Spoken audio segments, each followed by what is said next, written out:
I mean, we view and analyse so many deals on a daily, weekly basis, and it's a bit of a numbers game. And that's where people can fall short and think, oh, it's too hard, and then give up.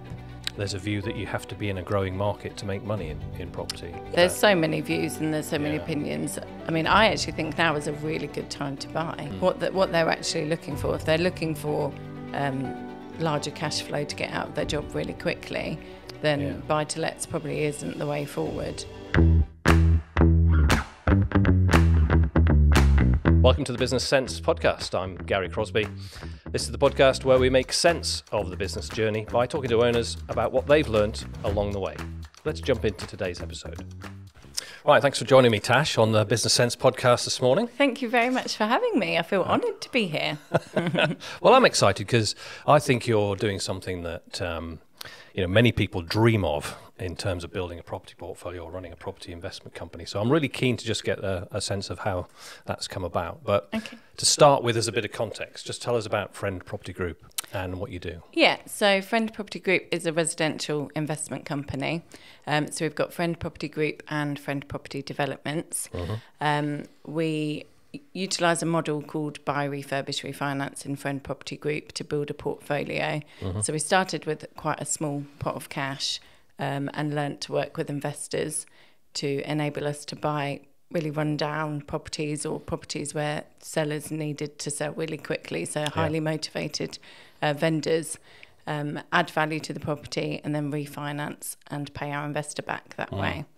Friend Property Developments, we do similar but to sell. So we flip the properties through that company. Yeah.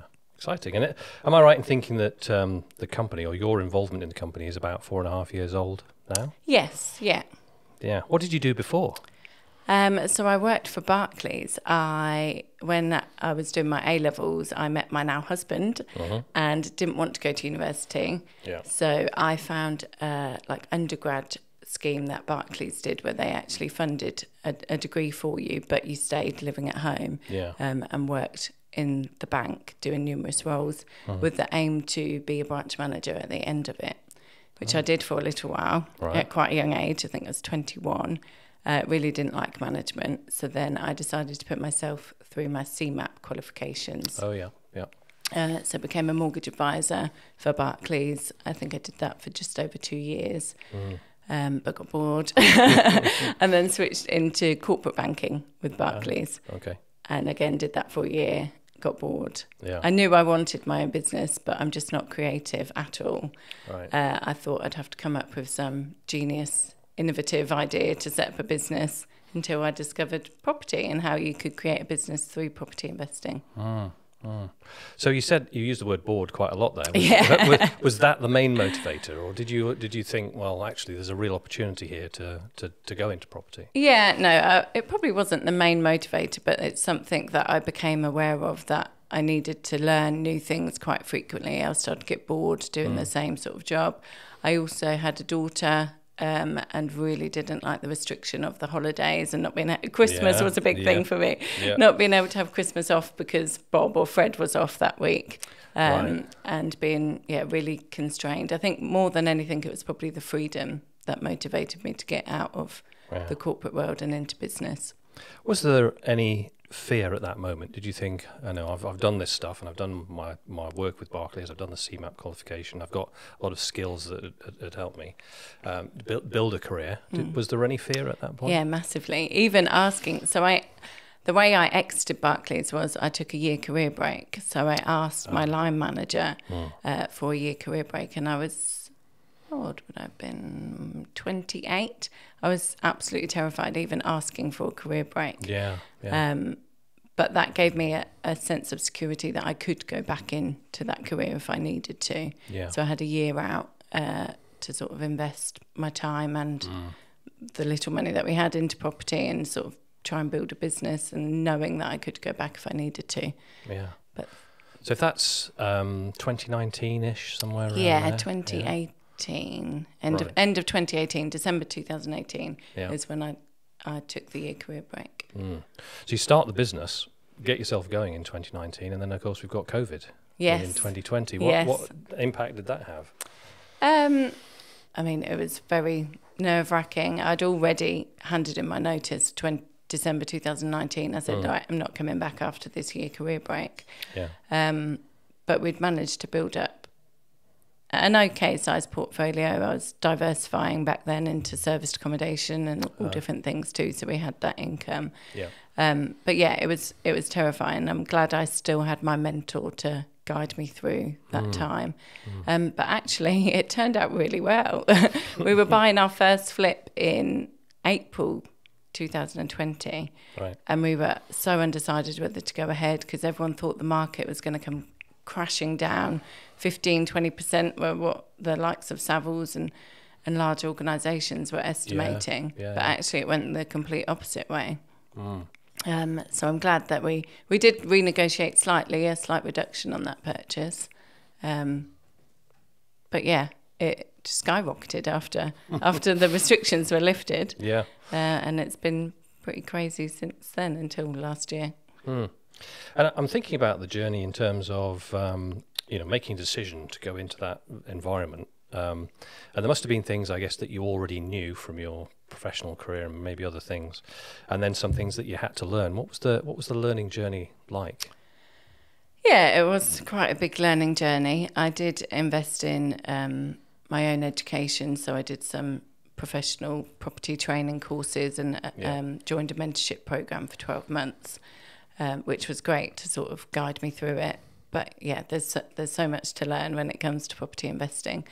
And it was more around, the hardest thing I found at the beginning was finding the deals that stacked. So we had specific numbers and targets we had to find. And starting from scratch, having no relationships with estate agents or any sort of brand or reputation out there, it was quite difficult, which was one of the reasons why I joined B&I as well. And you've mentioned mentors and mentorship a couple of times. How important was that as you were starting off? Yeah, massively. I think I definitely wouldn't have continued and grown as quick as we did.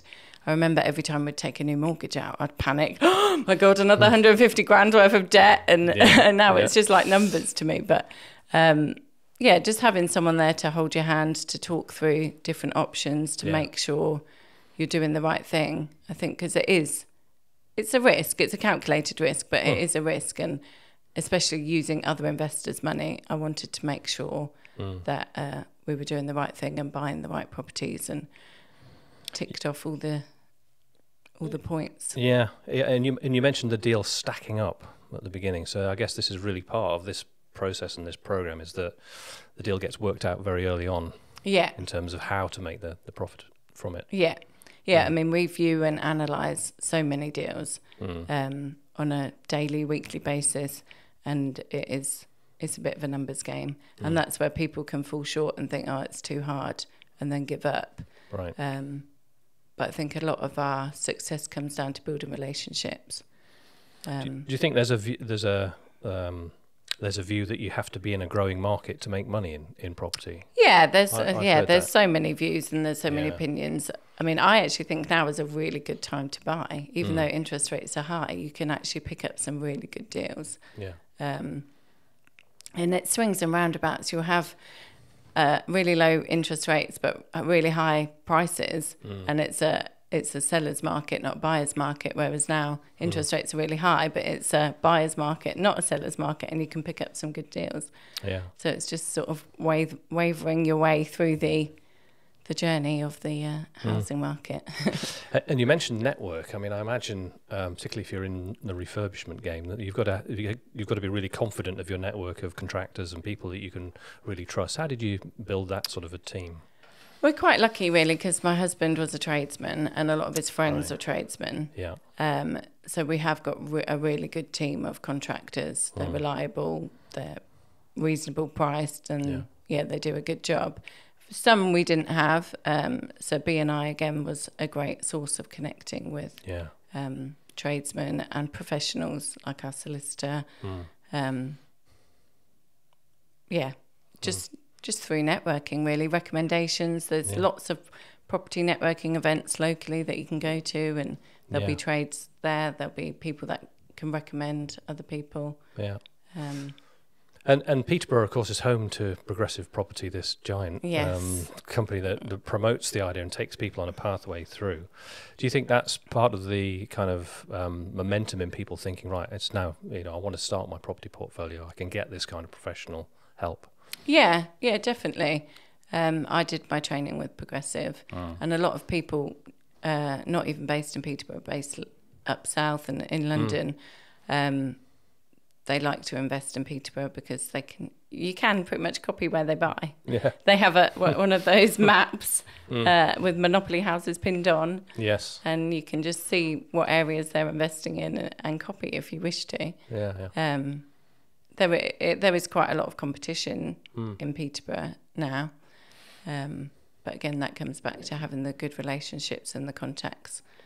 Yeah, finding out about the houses long before they ever appear on, in the public domain. If you yes, like. Yeah. I'll stick with education there because I know that you provide training courses as well. Tell me how that came about. That came about during lockdown, actually, because we weren't out viewing houses. We couldn't view houses. We couldn't. Yeah. We had one project on the go at that time, which had to be very carefully managed. So I thought, what can I do with all this spare time? So I built an online property training course. Yeah. That was the first bit of education that I did. And it was just offloading everything from what I learned in my own education and over the last sort of 18 months of doing property investing. It's a complete beginner's guide for anyone wanting to get started, really. And is that literally do the online course, or do you do mentoring yourself? Yeah, I do mentoring as well. So I do one-to-one mentoring. I've run masterminds in the past, don't currently do that. Right. I really enjoy the mentoring. The online course is great because it helps beginners. It's not a massive investment to purchase it. But the mentoring, you build a good relationship with your client and can really sort of watch them grow and change their life, really, over time. Yeah, I guess if they're going to end up with a portfolio or becoming good at flipping the properties, it can be. Yeah, really interesting, And I guess the number of people signing up for your online training or coming to you for mentoring might be indicative of the kind of state of people's enthusiasm for this kind of thing. Yeah. What have you noticed over the last couple of years? Yeah, definitely. This last year, not so many people are doing the Buy-Refurbish-Refinance model, right. Where you're building a portfolio of rentals just because interest rates are a lot higher. It is putting people off. The cash flow that you get from the properties is a lot lower. Yeah. Previously, we could get anywhere from around even up to £500 per month, whereas now it's probably up to £200 per month. Right. So people aren't as interested in building a portfolio. Yeah. But like I said already, that you can pick up some really good deals. So if they can ride out this period of high interest rates, they would have purchased the property probably £20,000-30,000 less than what they would have. Yeah. And so they'll have a lot more capital appreciation, which is what we're trying to look at now to continue to grow, focus on the long-term wealth that you're building through the capital appreciation.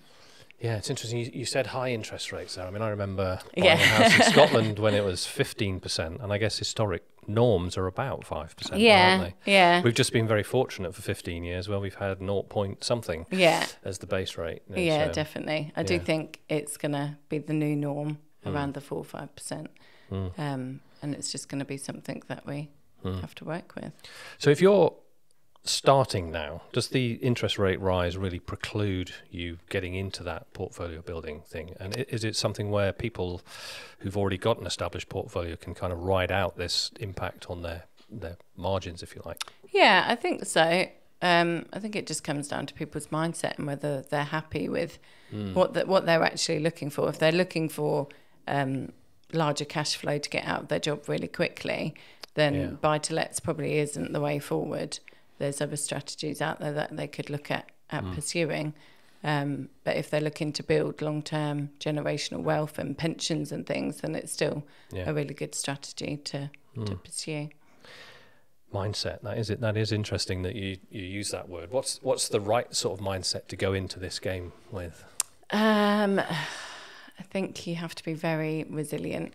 Yep. You will go through times where things go wrong in property, whether the the refurb costs are significantly higher, or you get a down valuation, or the mortgage lender declines your mortgage application because they don't like XYZ on the property.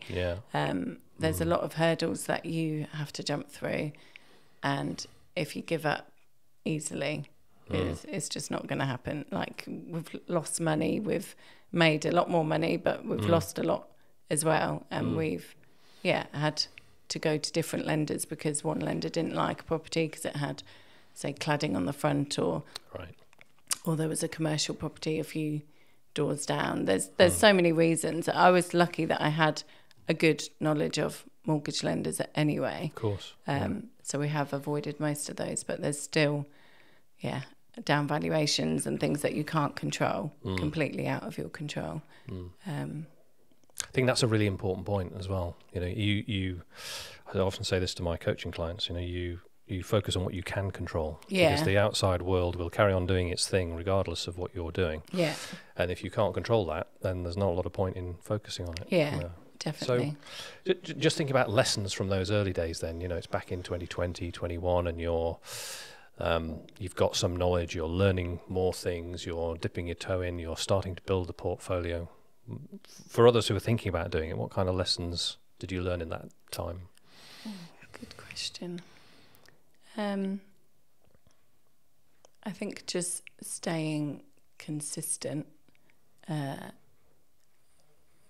accepting the fact that it is a numbers game and you are going to get a lot of no's before you find a yes.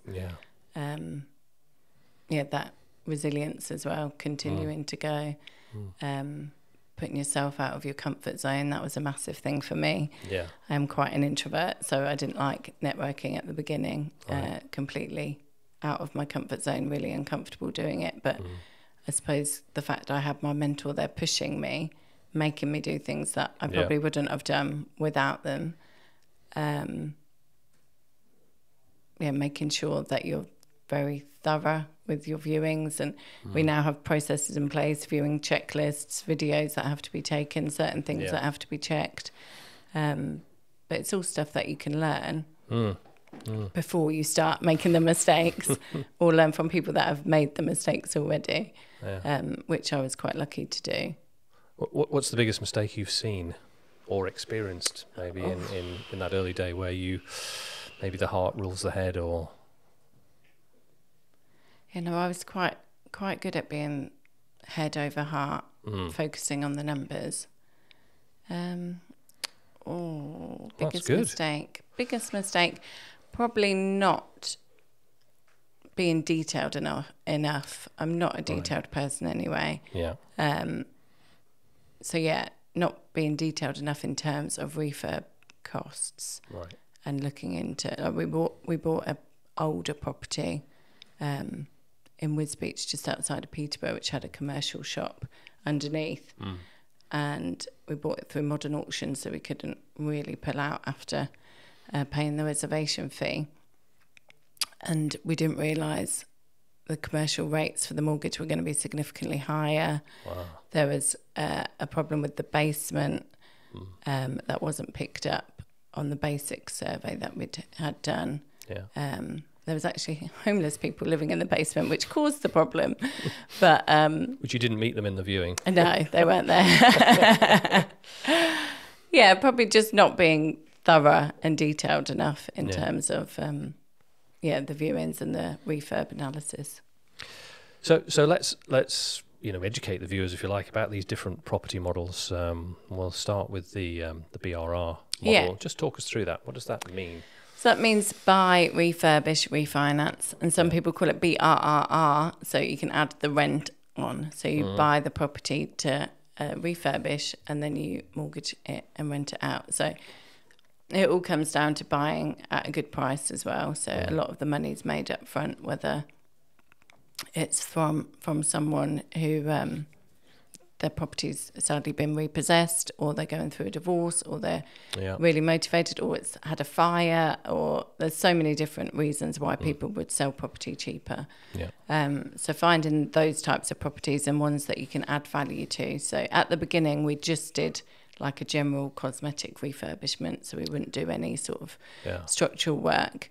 But after doing numerous cosmetic refurbs, we then went on to sort of reconfiguring layouts, trying to add in an additional bedroom where you can. Yeah. Especially this time the house market changed and it was a seller's market. So it was harder to find the discounted properties, and there was a lot more competition as well. So we were then focusing on better ways that we could add value through reconfigurations, loft conversions, garage conversions, those sorts of things. Yeah. So you just need to create enough uplift through either buying at a discount, adding value to them. When you come to refinance, you can pull out most, if not all, of your money. And I remember, I've got clients in the construction trade. After the war started in Ukraine and building materials prices started to rise, they didn't just rise with inflation, they were rising at like 30%. What kind of impact did that have? Yeah, massively. We had one project where we just couldn't get hold of plaster. That was during lockdown. Yeah. And that people were selling them on eBay for like extortionate, £1,000 for a £7 bag of plaster or something ridiculous. So it did cause a few delays. Meant that we had to find ways to cut costs and be a lot more efficient with our sort of refurbs, rather than paying someone who was skilled. We were finding unskilled trades and labourers to do jobs that they could do, and then using the skilled trades to do the things that needed to be done by a skilled trade. Just being a lot more smarter on saving like material costs, shopping around, setting up trade accounts, negotiating, fighting them one from the other. At the minute, we're building our own house, so it's quite a big project, and the builders merchants will just fight against each other quite competitively. That's interesting. So using that for your benefit and negotiating with all the different. Does that mean, I don't know your role in this process? Are you a project manager? Are you the person who's fighting all of that? No, that's my husband. I'm more of the deal sourcer, the investor relations. I do get involved slightly, especially with like interior design stuff. Sure. But with like the building merchants and your normal supplies, that's my husband's job, thankfully. So you've got a buying phase looking for people who are motivated to sell for the various reasons. You've got this refurbishment phase where you're adding value to the property either cosmetically or by restructuring it, and then I guess we get into the refinance part of it. Just talk us through that. What does that mean? So once all the work's completed, we'll apply for a buy-to-let mortgage. And they'll send a valuer out, come and value the property. We always provide like a valuation pack showing the before pictures on the work we've done and sort of comparables, what we think it's estimated at. Some valuers will look at it, some valuers will not. But it has helped in the past.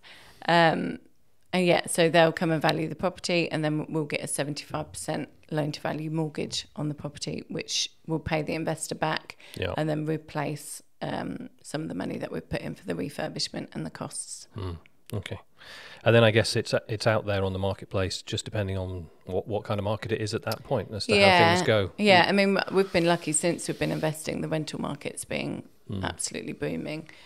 We put one property on the other day and it had like 18 applicants within a couple of days. Wow. The rental income is going up as well, which is counteracting interest rates slightly, and I think it will continue because so many landlords that have only got one or two properties are selling up now because it's just not worth it with the tax changes and the interest rates rises. I know they've now shifted the EPC, but they're doing a lot to make it not beneficial to those that aren't actually investing it as a business. So in that BRR case, then the property stays in the portfolio and is being rented out. Then you mentioned the development group, which is flipping. What's different about that? I mean, it's quite similar. Different types of properties we generally go for. So with the BRR, we look for properties that yield quite well. So they're generally lower priced, but still rent well. Whereas with flipping properties, we'll look for not really first time buyers, but we like to flip bungalows is what we actually focus on predominantly, because you'll find that they are generally downsizing. Usually cash buyers don't need a mortgage, so the sale can transact a lot quicker. There's benefits that you can get through stamp duty savings if you're buying a probate property, which a lot of bungalows are probates. Yeah, there's loads of benefits. Our plasterers love it because they don't have to walk up the stairs with the plaster. It makes it a quick, easy refurb usually. That's interesting. There's lots of benefits to bungalows, which we like to focus on, or like people's second homes. So slightly higher priced, where we can add more value and a slightly more expensive refurb as well. So we'll put in higher quality kitchens and integrated appliances and things in our flips, make it more appealing. Whereas the buy-to-lets, people use their own appliances. Do you spend much money on the outside? Does that matter at all in terms of making the property more appealing? Yeah, I mean, you want the curb appeal for people driving by. So we do, like if it's rendered, we'll usually repaint, freshen it up, improve the driveway if it needs it. It just depends on the property, what condition it is like. But yeah, we like to create the curb appeal with like a nice new front door and things like that to attract potential buyers. So it's a complex environment. I mean, both of those models both require a lot of knowledge, a lot of contractors, a lot of specialist knowledge about the mortgage process and things like that. And for those who've got money but don't fancy the complexity, you do offer a service for investors. So how does that work? Yeah, so we work with investors by offering a fixed return. So we use their money to invest in the property. So whether it's the BRR or the flipping, they would take first charge, so just like a mortgage lender would. So rather than getting a mortgage, because the conditions of the properties that we're buying, they're not generally mortgageable in their current state. So I mean, there's other options like bridging finance and development finance, but we like working with investors because it's relationship built, not just computer says yes or no, or working with a big high street bank. And it does create a win-win opportunity for our investors as well, getting their money working harder for them. So yeah, we offer a fixed percentage depending on how much they invest and how long for. They'll take the security of the property just like a mortgage lender will, and then when we come to either refinance, we pay them back, or we sell the property and pay them back with their interest on top. Could that be multiple investors investing in a single property, or is it one investor per property? Generally one investor funds the purchase, and then if we need to raise the finance for the development and the refurbishment, then we'll do that as a separate investor as well. You can use a smaller amount and use an investor's like deposit and then do bridging finance alongside that. But you couldn't do that with a mortgage because mortgage lenders won't allow it. No. And of course, interest rates rising means people can get more money in different places now. Does that affect people's decision? Or are you kind of way ahead of that in terms of return? It's not as appealing as what it was when all they could get was like 0.5% in the bank. But they're still not giving away amazing returns on savings accounts and things and bonds. We have increased our rates slightly with some investors just to keep them on board if they're starting to look at other options. But yeah, it's probably still double what they would receive in a bank. Right. Okay. Well, that's quite appealing. Yeah. If you've got the money sitting around and you want to do that. So let's just think about others who want to get into this. We talked about the education process. We talked about the complexity of the models and things like that. If you were mentoring others, because you do that, what's your advice to people who want to get into the game of property development? I keep calling it a game. It's not a game. I correct myself. It can feel like a game at times, but a monopoly game. A serious business of property development. My advice would just be to get educated. First and foremost, get educated, network as much as possible, and put yourself out there. Just tell everyone what you do, because you never know who you're talking to, how they can connect you with people they know. And is there you must have developed a set of kind of habits or systems in your own mind that you help to pass on to others. What kind of habits do you have to make this kind of business work? I've done quite a lot of personal development and mindset work to overcome some sort of mind blocks, energy blocks, whatever you want to call them. And I think that's quite important, that people focus on that side as well. At the beginning, I definitely let my health and wellness slip because I was just focusing on business, and we were working sort of 7 days a week, just constant work. I mean, I loved it. It was exciting. So at the time, but I didn't realise how much I was neglecting my health and wellness. And you're raising a family at the same time. Yeah, and I've had a baby during the last 4 years too. And now I've got a teenager. But yeah, sorry, the question was what tools would I pass on? I mean, they get all the practical stuff like the deal analyzers, the viewing checklists, all those things which are really key. But I think the main thing is just working on your relationship building, your negotiation skills, your credibility and your reputation and your brand. I always say it's so important to do what you say you're going to do. Yeah, like it's we've only once had to pull out of a property deal, and it's something that I didn't enjoy doing at all. So if our agents know that we're going to do what we say we're going to do, we're going to complete quickly, we're going to proceed with the purchase, you're going to turn up when you say you're going to turn up, pay your contractors on time, else they're not going to enjoy working for you if they're going to have to chase the payments. We literally like to pay invoices the day that they come in. Nice. And I think that's been a big bonus for keeping the good trades working for us. Good solid business advice, full stop. Regardless of what business you're in, those are all good pieces of advice. Some people would like to say, they only pay invoices on Fridays or whatever, but for us, it makes such a difference for our trades and our professionals that they enjoy working with us because they know they're going to be paid the day that they invoice. Not you're on a payment run that's going to happen in a couple of weeks' time. See that so much with small businesses. Yeah. So just to finish off, Tash, what's coming next? You've been doing this now for 4.5 years. What's in the plan for Friend Property? Wow, lots of things. I am starting to get bored again. Seems to be a common theme. All right.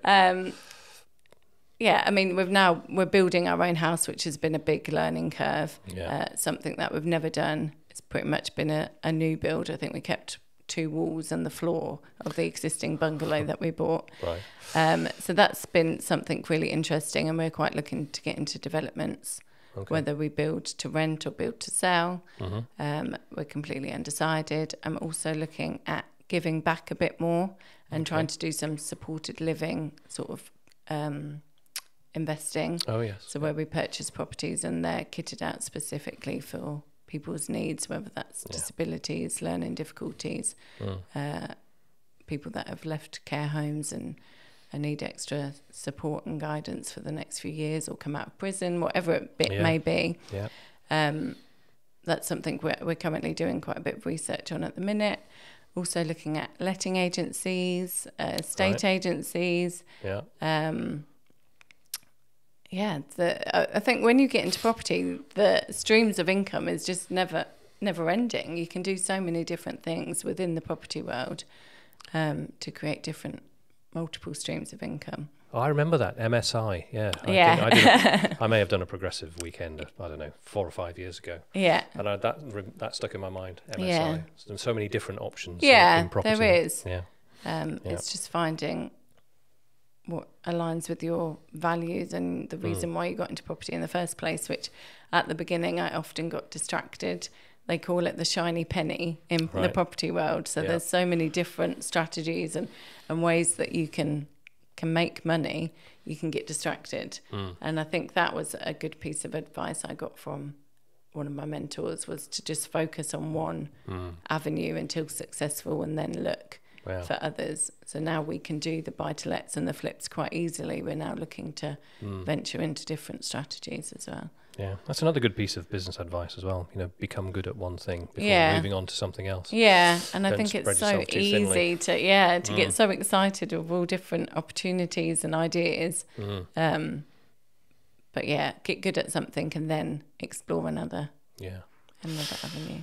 That's great, Tash. And again, thank you for coming into the Business Sense podcast. It's not a game. It's a very serious business of property, and I appreciate you taking us through it today. No worries. Thank you for having me. Thanks very much.